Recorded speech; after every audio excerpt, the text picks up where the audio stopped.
श्री संत एकनाथ महाराज सब संतन की सर्वकाल गोपाल की श्री सिद्धेश्वर भगवान ओम नमः पार्वती तनये हर हर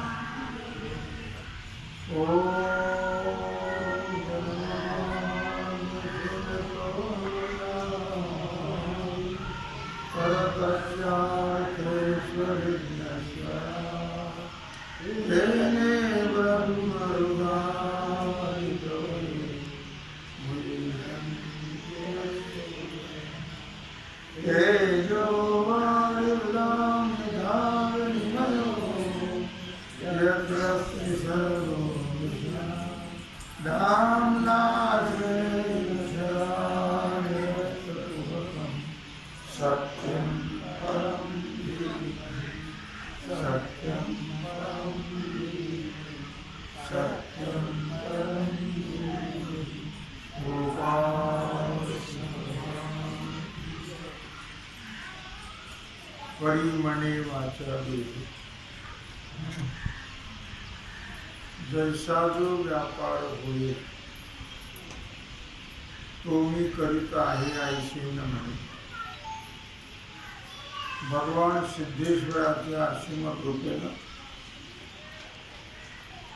श्री रुक्मिणी पांडुरंगाच्या चरणाजवळ बसून श्री सद्गुरु ज्ञानेश्वर महाराज, श्री जगद्गुरु तुकाराम महाराज, श्री संत एकनाथ महाराज यांच्या चरणासानिध्यामध्ये आपण सर्वजण मिळून महान ग्रंथराज ज्ञानेश्वरीच्या 12व्या अध्यायाच्या 117 ओळीचा विचार करतो. 15-16 या 2 ओव्याचे उत्तर या ओळीमधून दिलेले आहे. काल आपण ओळीचा विचार केला की मनाने, वाचेने, देहाने जे काही व्यवहार होतात, जे कर्म होतात ते मी करतो आहे असं म्हणू नकोस. माऊली याच्यावरती खूप सुंदर वर्णन करत आहेत 5व्या अध्यायात. देखे बुद्धीची भाषणे मनाचा अंकुरनुदय. याचा भाष्यांतर म्हणा तुम्ही ओव्यामधून दिलेलं आहे. या 3 प्रकारचं मन, वाचा आणि देह. बुद्धीची भाषणे जे 5व्या अध्यायातली 151, 52, 53, 54, 55 आहे. मनाचा अंकुरनुदय जे ऐसा व्यापार जो बोलिजे तो शरीर का देह, वाचा आणि मन. आता देहाचा व्यापार कोणता आहे? माऊलीनं ओव्यातून सांगितलंय 5व्या अध्यायात.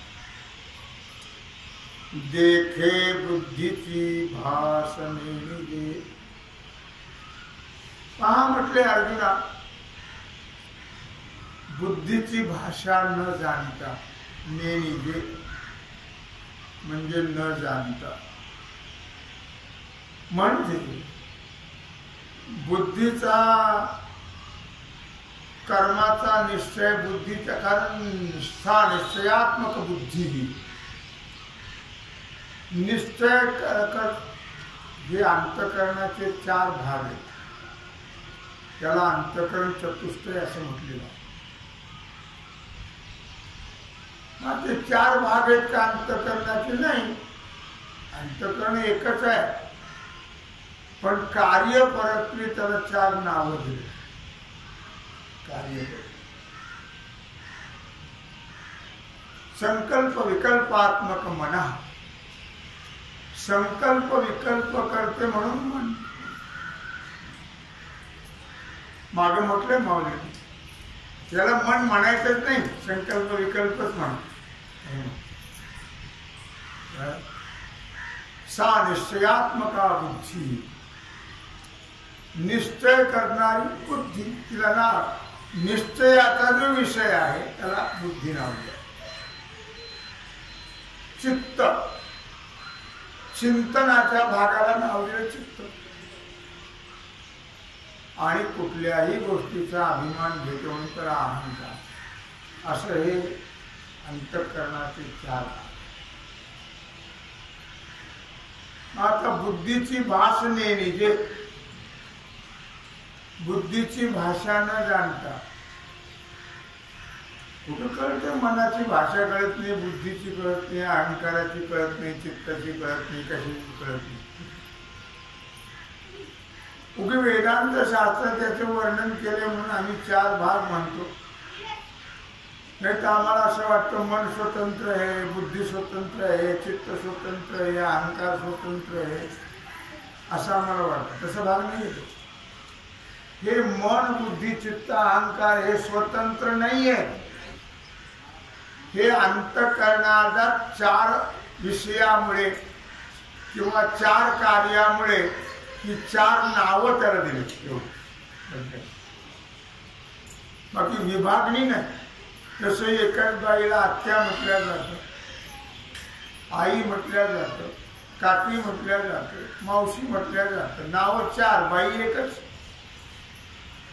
त्याप्रमाणे कार्यपरत्वे हे चार नावं अंतःकरणाला दिले आणि त्याला म्हटलं अंतःकरण चतुष्टय. चार चतुष्टय म्हणजे चार. माऊली देह सांगताय, देखी बुद्धीची भाष नेणी दे. बुद्धीची भाषा कळत नाही. काय बुद्धीची भाषा? निश्चय करणं, हे बुद्धीची भाषा. मन का मनाचा अंकुर नुदैजे, ज्या ठिकाणी मनाच्या ठिकाणी निर्माण होणारं स्फुरण असं म्हण, ते न होता, म्हणजे मनाने कर्माविषयी बरा वाईट संकल्प न करता, काही सगळ्या भानगडी कुठे मनच करत राहत. नवे मनामुळे सर्व व्यवहार होतो. सगळी इंद्रिय मनाच्या अधीन आहेत, स्वतंत्र नाही आहेत ते. कारण मन मुख्य मनाजी पाटील देहगावचा, तो सरपंच वगैरे नाही, पाटील आहे.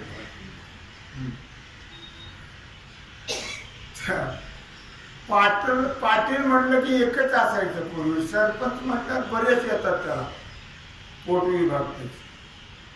तो एकटं काम करू शकत नाही आणि त्याला कोणी करूही देणार नाही. त्याच्या मागे बरेच सदस्य भानगडी असतात, पुष्कळ लोक असतात. त्याप्रमाणे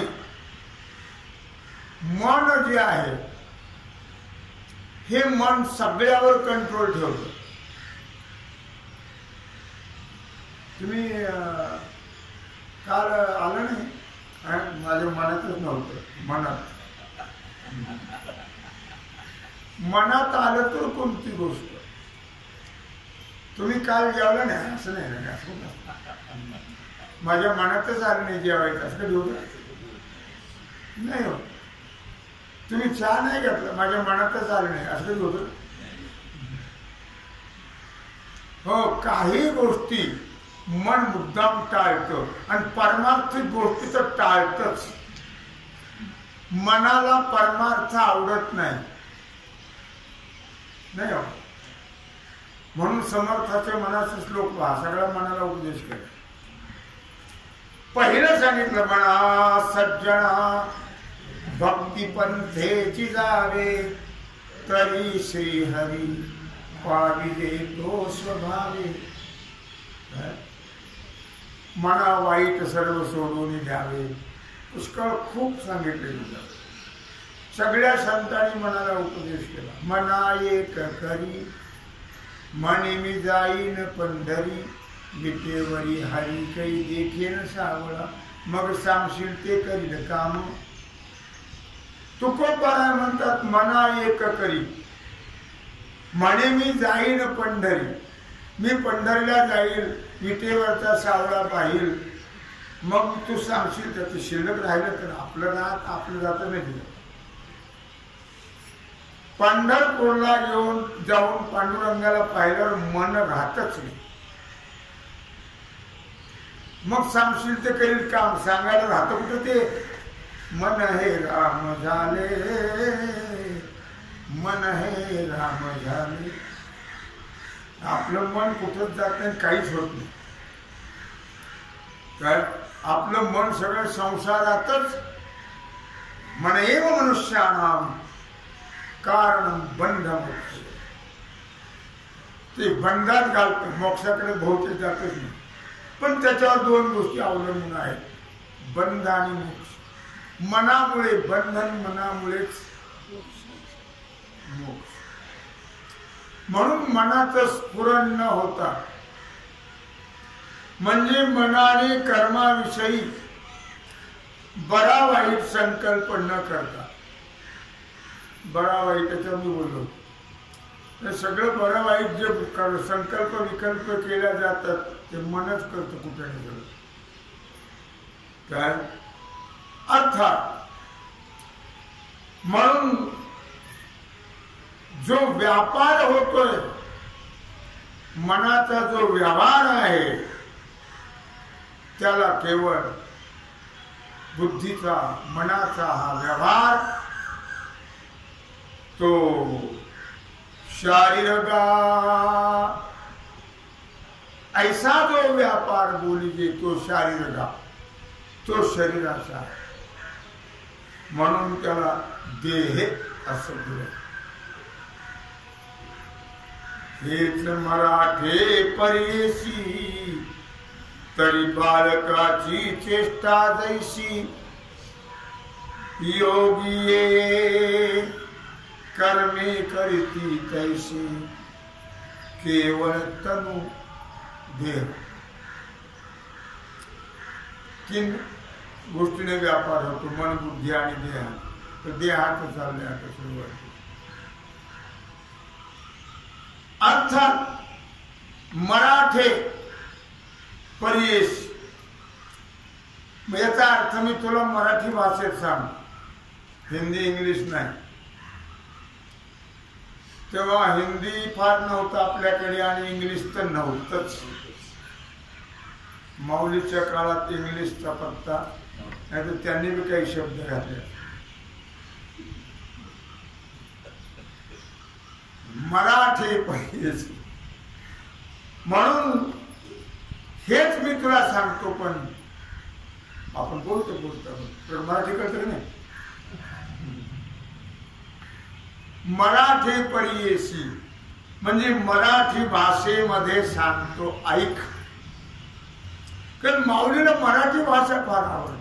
माझा मराठाची बोल कौतुकी, अमृताती पैजा.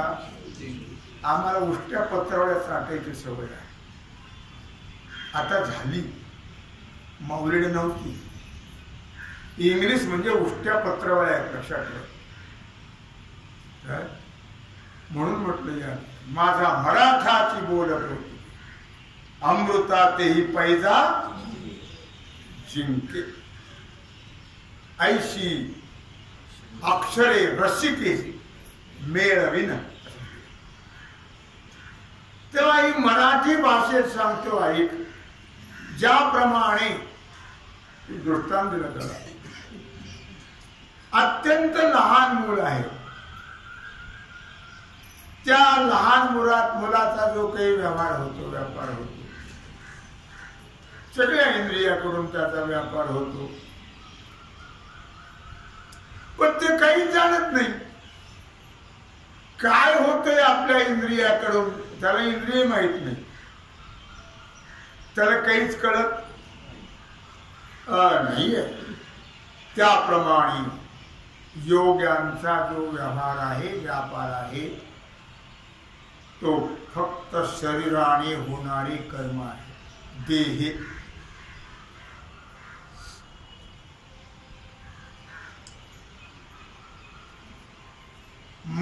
पाचा पाच भौतिक संचले जेव्हा शरीर असे निदेले तेथे मनची राहते एकले स्वप्नी देवी पाच भूतांचे पंच भौतिक संचले हा पंचमहाभूताचा साठा आहे देह हा पाचाचा आणिला उसना हे पंचाचं मंगल कार्यालय आहे हे पंचाचं मंगल कार्यालय आहे हे भाड्याने घेतले आम्ही मंगल कार्य करण्याकरता पण करतो अमंगल कळलं देवे दिला देह भजना गोमटा तो या झाला फाटा बाधिकेचा हे मंगल कार्यालय घेतलंय मंगल करण्याकरता मंगल आहे भगवंताचं भजन सकल मंगल निधी श्री विठ्ठलाचे नामाधी मनकारे जना मंगल मंगलम भगवान विष्णु मंगलम गरुड़ध्वजा मंगलम पुंडरीकाक्षो मंगलायतनम हरि मंगलम हे पंचमहाभूताचे संचले हा जो देह आहे हा पंचकृत पंचमहाभूताचा आहे ये चार देह आहेत चार स्थूल सूक्ष्म कारण आणि महाकारण स्थूल देह हा पंचकृत पंचमहाभूताचा आहे सूक्ष्म देह हा 17 तत्वाचा आहे तो पंचकृत नाही तो पंचमहाभूतांच्या 7व्या अंशापासून झालेला आहे सूक्ष्म देह पंच ज्ञानेंद्रिय पंच कर्मेंद्रिय पंच प्राण मन आणि बुद्धी या 17 तत्वाचा आहे सूक्ष्म देह स्थूल सूक्ष्म कारण कारण म्हणजे अज्ञान कारण म्हणजे आणि महाकारण म्हणजे ज्ञान असं 4 प्रकारचा देह आहे पंच भौतिक संचले हा पंचमहाभूताचा साठा आहे हा देह स्थूल देह जेव्हा शरीर असे निदेले हा पंचमहाभूताचा साठा म्हणजे हे शरीर जेव्हा झोपलेलं असत निदेले तेथ मनची राहते एकले स्वप्नी जीवी मग आता झोपल्यावर स्वप्न तुम्हाला चालताना पडतात का झोपल्यावर झोपले चालते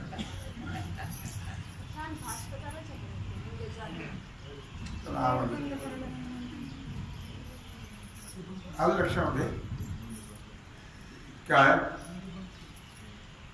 पंचमहाभौतिक संचले जेव्हा असे निदेले शरीर हे शरीर पंचमहाभूता जेव्हा झोपलेलं असतं तो स्वप्नाचा व्यवहार कोणाकडून होतो मनाकडून मन मात्र जागत असत त्याला झोप झोप नाही येते लक्षात मनची राहते एकले स्वप्नी जेवी जसं स्वप्नामध्ये एक मनच सगळं व्यवहार करतं जे जे ध्यावे मनी ते ते दिसे स्वप्नी मनाचा सगळा व्यापार देह तर पडलेला असतो इंद्रियही सुप्त असतात लीन असतात ते झोपेमध्ये नवल ऐके धनुर्धरा कैसा वासनेचा संसारा देहायोने दे उजगरा परी दुःख भोगी माऊली म्हणतात अर्जुना भगवान सांगताय कैसा वासनेचा संसारा, वासनेचा संसार. पहा काय आश्चर्य, नवल. काय म्हणलं त्यांनी? नवल. नवल म्हणजे आश्चर्य, नवलाव, आश्चर्य.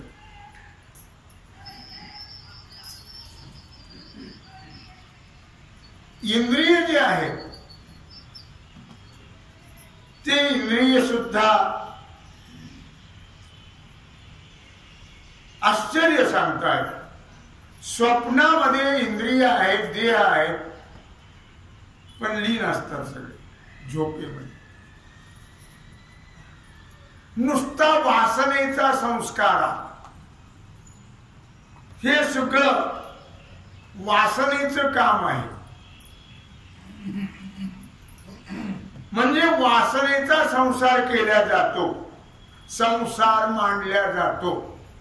वासनेचा संसारा, अंथरुणावर पडलेला जो देह आहे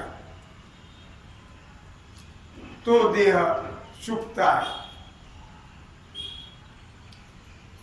इंद्रिय हे सुद्धा लीन आहेत. मग सगळा व्यापार कशाचा चालतो? वासनेचा संसारा. वासना, वासना मन दोन नाही.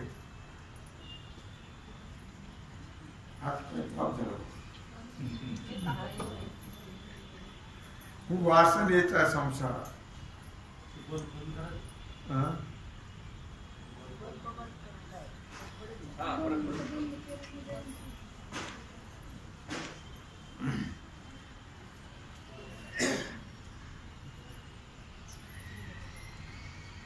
विषय चाललाय मन वाचा देह. लक्षात घ्या. इंद्रियांच्या गावी नेनिजे ऐसा व्यापार जो निपजे. इथेच आहे राहू, हा बंद करी कर मधला राहू, याला जास्त त्रास होतो.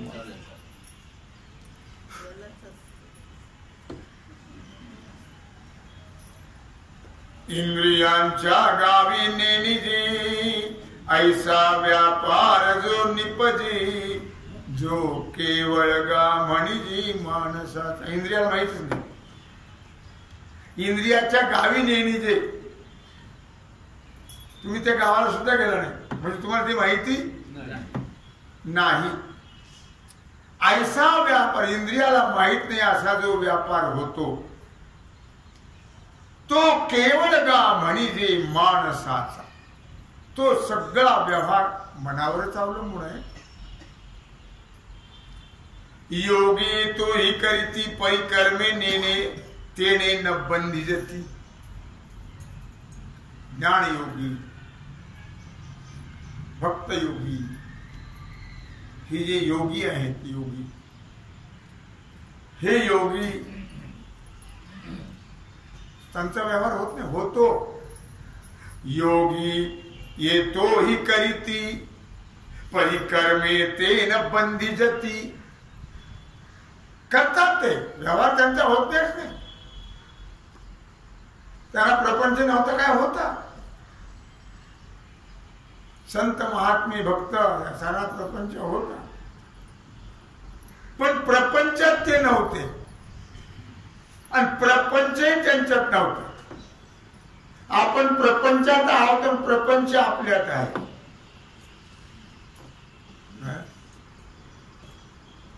महाराज प्रपंचाबद्दल एक प्रार्थना केली भगवंत. प्रपंच ओसरो, प्रपंच ओसरो, चित्त तुझे पायी मुरो, ऐशी करिगा पांडुरंगा, ऐशी करिगा पांडुरंगा, शुद्ध रंग वावे रंगा, ऐशी करिगा पांडुरंगा, प्रपंच ओसरो, चित्त तुझे पायी मुरो. कारण मनामुळे चित्तामुळे हा प्रपंच आहे.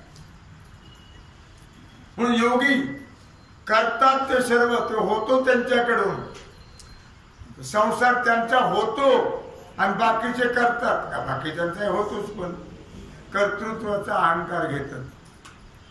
सगळ्यांचाच होतो, होणार ते होते प्रारब्धेची. सगळ्यांचं जसं प्रारब्ध असेल तसंच होत, पण उगीच कर्तृत्वाचा अहंकार घेतात. म्हणून ते कर्मेनं बंधिजती. कर्माचं तादात्म्य ते घेत नाही. कर्माचं कर्तृत्व, कर्माचा अहंकार न घेतल्यामुळे कर्मानुबंधी मनुष्य लोक ते मात्र बांधल्या जात. मग बाकीचेच का बांधल्या जातात? कर्तृत्वाचा अहंकार घेत. माझ्यामुळे झालं, मी होतो म्हणून झालं, मी केलं. तुझ्यामुळे काही होत नाही, तू काही करत नाही, काही नाही. हे लक्षात ठेवलं पाहिजे. जे सांडिले आहे संगती अहम भाव. का नाही त्याला बंधन होत प्राप्त कर्माचं? आम्हालाच का बंधन प्राप्त होतं ते शेवट सांगितलं. जे सांडिली आहे संगती अहम भावाची. हे जे ज्ञानी महात्मे भक्त योगी असतात त्यांनी अहम भावाची, अहंकाराची संगती सोडलेली असते. मनुष्य या दोन गोष्टीत बांधलेला आहे, अहम अध्यास आणि मम अध्यास. दोन्ही भ्रमच आहेत. अध्यास म्हणजे भ्रम. अहम म्हणजे मी आणि मम म्हणजे माझे. शरीराला म्हणतो मी आणि संबंधिताला म्हणतो माझे. शरीर मी नाही आणि संबंधित माझे, पण दोन्ही भ्रम आहे. म्हणून सांडिली संगती अहम भावाची. त्यांना का बाधत नाही, आम्हालाच का बाधते? तर त्यांनी अहंकाराची संगती सोडली. याचा अर्थ ज्ञान झाल्यामुळे, यथार्थ ज्ञान झाल्यामुळे, अपरोक्ष ज्ञान झाल्यामुळे, त्या ज्ञानाला सुद्धा अहंकार, कालच साहेबांनी ओळी दिली होती का, नवल अहंकाराची गोष्ट. का बाकीच्याला का छळत, त्यांनाच का छळत नाही? तर त्यांना कळलेलं असतं. कळल्यामुळे ते अहंकार घेत नाही. या सर्वांचा त्याने त्याग केलेला असतो आणि आम्ही मात्र त्याला कुळ कायदा लावलेला असतो. म्हणून आम्ही बांधल्या जातो. जी सांडिली संघास आहे संगती अहम भावाची. मग मी नाही, माझं नाही, या दोन गोष्टी जर सोडल्या तर याच देही आणि हेच डोळा भोगो मुक्तीचा असेल. अहम अध्यास आणि मम अध्यास जर गेला, हे दोन प्रकारचे भ्रम जर गेले, तर याच देहात तुम्हाला मोक्ष सुख पाहायला मिळेल. याच देहात. तरी महायाग प्रमुखे कर्मे निपजती अचुके करतेपणाचे न ठाके खुंजणे अंगी. मोठमोठे यज्ञ केल्या जातात. मोठमोठे यज्ञ. कारिरी याग आहे. पाऊस पडण्याकरता कारिरी याग केला जातो. पुत्र कामेष्टी आहे. पुत्र कामेष्टी पुत्र प्राप्ती करता असते. पुन्हा स्वर्ग प्राप्ती करता अश्वमेध यज्ञ केल्या जातात. तरी महायाग, याला महायज्ञ म्हटलेला आहे. महायाग प्रमुखे, सामान्य दृष्टीने त्याला म्हटलंय. महात्म्याच्या दृष्टीने सगळ्यात ज्ञान यज्ञ श्रेष्ठ आहे. सगळ्यात ज्ञानाने सर्व कर्माने भस्मसात कुरुते. ज्ञानाविने कर्मे करती हे ज्याची आज्ञा. ज्ञानदेव ज्ञानदेव नता ज्ञानदेव देतो अखंड वदनी वदेतो वासुदेवची. ज्ञान अर्थात ज्ञानाला महायज्ञ म्हटलेला आहे. सामान्याचे पुष्कळ यज्ञ आहे, पण इथे महायज्ञ 2-4 प्रकारचे आहेत. कर्मे निपजती अचुके यांचे, या प्रत्येक यज्ञाचं कर्म वेगळं आहे, ठरलेलं आहे. योग्य ते कर्म करतेपणाचे न ठाके फुंजणी अंगी. पण सर्वसामान्याची गोष्ट सोडून द्या. महात्म्यांच्या ठिकाणी यज्ञाचा कुठल्याही प्रकारचा अहंकार हो नाही. त्याचंच नाव महात्मा आहे. कुणालाही महात्मा म्हणतो आपण, कुणालाही अभाव म्हणतो. ज्याने विकारावर मात केलेली आहे त्याला महात्मा असं, त्याला संत साधू. आम्ही भेडीने का व्हायला महाराज म्हणतो. काय नाही भेडा भार तुका म्हणे सांगणार. कोण महाराज? तुम्ही रंगनाथ गुरुजीची भाषा ऐकली नाही? म्हणजे मी 4 तासात ऐकली त्यांची. जवळ बसून, लहान होतो तेव्हा, त्याला जवळ बसून घ्यायची गुरुजी. इतकं सगळे तोड बोलणं की बोलायचं कामच नाही. फार खाली जाऊन बोलायचं गुरुजी. काय म्हणून कर्तेपणाचे न ठाके फुंजणी अंगी. त्यांच्या ठिकाणी कर्तृत्वाचा अहंकार अजिबात नसतो. जो मोले तीर्था कसं काय अहंकार घेतात दृष्टांत दिले तर आपण काही कळतच नाही. तर अहंकार कोणाचा घेतात आणि कशाचा घेतात? देहाचा नाही, मनाचा नाही, चित्ताचा नाही, कशाचा नाही. जो त्याला दृष्टांत दिला, जो मोले तीर्था जाई तया मी यात्रा करीत आहे. ऐसे श्लाघ्यतेचा नव्हे तोष झेल. एखाद्याला ज्याने म्हणले माझी कावड घेऊन ये, तुला मी 500 रुपये देईल, माझी तब्येत बरी नाही यावर्षी तुझा, मग त्याला मोलाने पाठव. त्याला कधीच अहंकार होणार नाही मी गंगेचं पाणी आणलं वृद्धेश्वरला घातलं म्हणून. अहंकार होणार कारण मजुरीने चाललंय ना. जो मोले तीर्था जाये असे फार लोक आहेत. मजुरी तीर्थ यात्रा करतात. तया मी यात्रा करीतो आहे. ऐसी श्लाघ्यतेचा नव्हे तोष जीवी.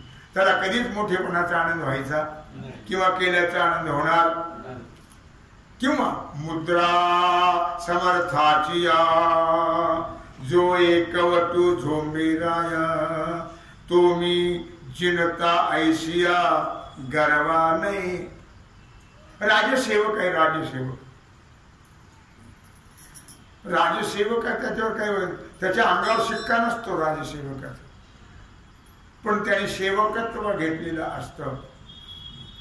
तो जर अशा प्रकारे युद्धाला गेला आणि त्याला जर विजय मिळाला तर तो त्याच्या नावाने त्याचा जय जयकार लोक करत नाही. विजय त्याने मिळवला आणि जय जयकार राजाचा केल्याचा. मुद्रा समर्थाची जो एकवटू झोंबे राया तो मी जिनता, मी जिंकलो, मी विजयी झालो. ऐशिया गर्वा नाही. आणि त्याला कधी गर्वही होणार नाही. मी विजयी झालो, मी जिंकलो, त्याची कोणी मिरवणूक काढणार नाही. मिरवणूक राजाची काढ. सगळे लोक मत देतात. विजय मतदाराचा आहे का ज्याला करतात त्याचा आहे? मतदाराचा. पण मिरवणूक कोणाचं काढतात? त्या मूर्खाची. त्याची मिरवणूक काढली तो का आम्ही करत नाही. पैसे वाटितो आणि तेवढे त्याच्यापेक्षा 10 पटीने जमून ठेवतो. रस्त्याने चालता येईल, कधी पडेल याचा पत्ता लागत नाही. इतकं सावकाश सांभाळून चालणार. मी काय सांगतोय? विजय कुणाचा आणि कष्ट घेतले कुणी हे जगाचा? का जो कासे आणखी दृष्टांत दिले. जो कासे लागोनी तरी तया पोहती गुरमी नुरे. जो दुसऱ्याच्या कासेला लागून तरतोय त्याला मी पोहून गेल्याचा अभिमान होईल का?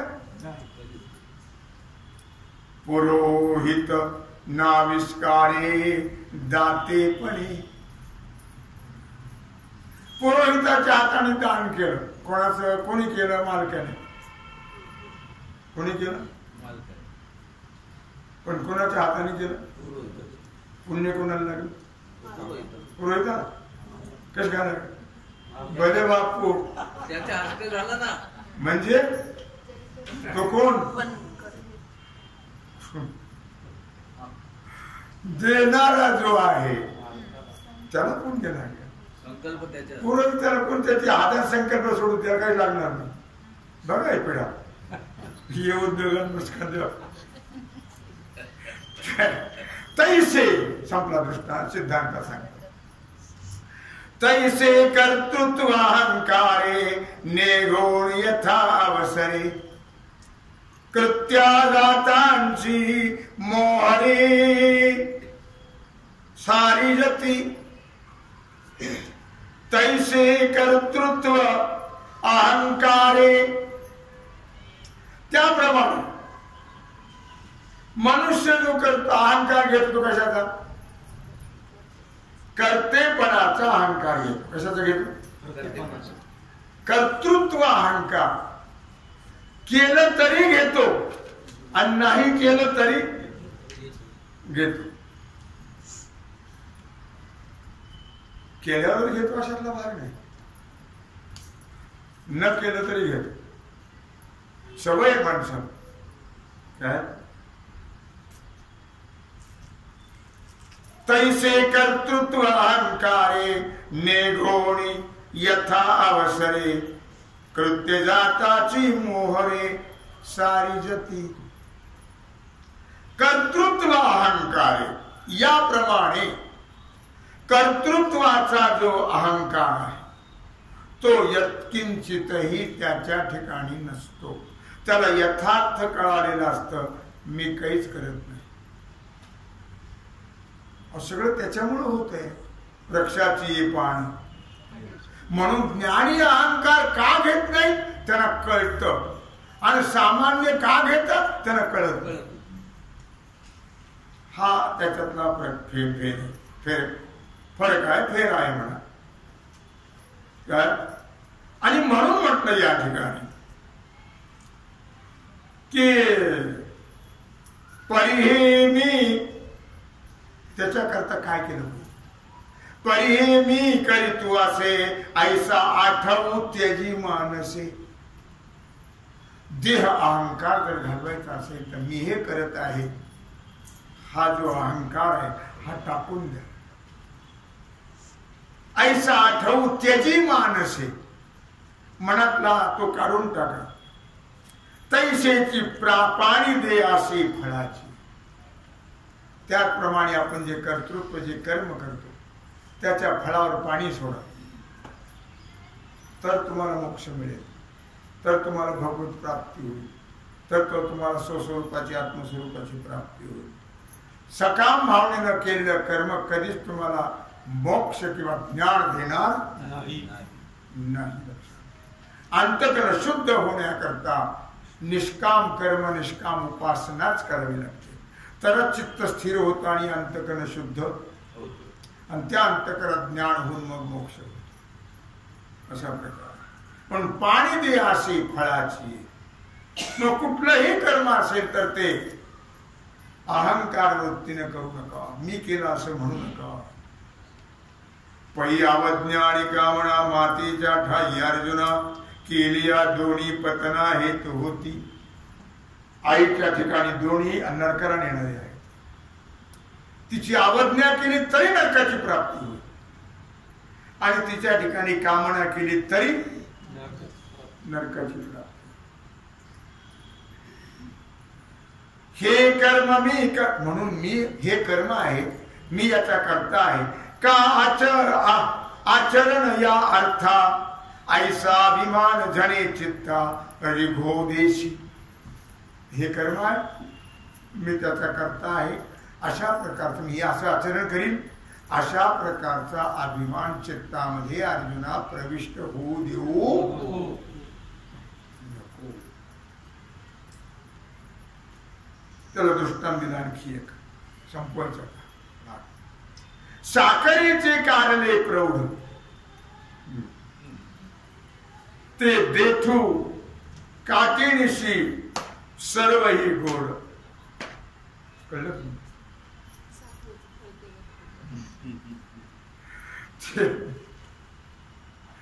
एकाच्या घरी पाहुणे आले. पाहुणे बायकोने सांगून सांगून थकली, याला आठवण नाही साखर आणि आई मला पाहुण्या तुम्हाला मी किती वेळ सांगितलं साखर आणा, आता चहाला काय टाक ढोमलं. अगं म्हणलं ते आपल्या तिकडे गाढव आहेत, कुत्री आहेत, मांजरं आहेत, कोंबड्या आहेत, ते टाक, डुकरं आहेत. पाहुणे लगेच उठले.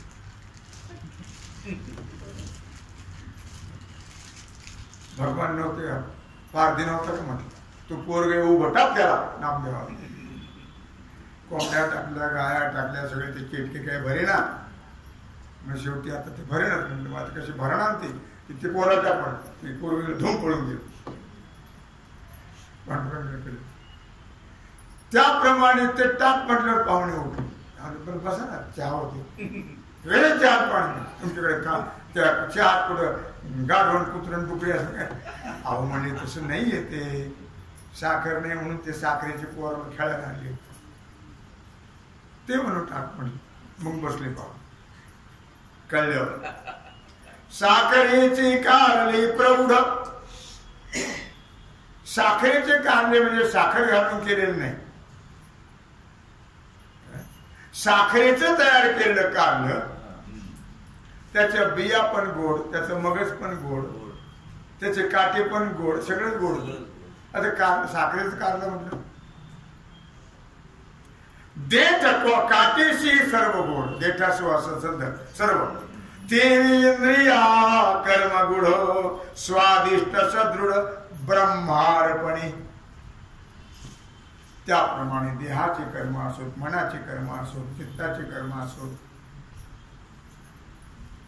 इंद्रियाकडून घडणारी कर्म असोत, ते सर्व कर्म अभिमान रहित होऊन ब्रह्मार्पण बुद्धीने जर केले तर परी मने वाचा देहे जैसा जो व्यापार होय तो मी करीत आहे ऐसे न. चित्ताचा असो, चित्ताने कर्म असो, मनाने असो, देहाने असो, फक्त त्याचा अहंकार तू घेऊ नकोस. संपला विषय. मग तुला कुठल्याही प्रकारचं बंधन प्राप्त होणार असं या ओळीतून भगवंतांनी सांगितलेलं आहे. बरं, जर हे कर्म मी करीत नाही आणि भगवान भावना ठेवायची तर कर्माचा करता, कर्म मी तर करत नाही आणि भावना तर ठेवायची. मग कर्म करतो कोण, कोण करतो म्हणायचं ते पुढच्या ओळी सांगणार आहे. तेव्हा झालेली सेवा भगवत चरणी समर्पित करून राहिला जो सेवेचा भाग आहे तो आपण कुंडली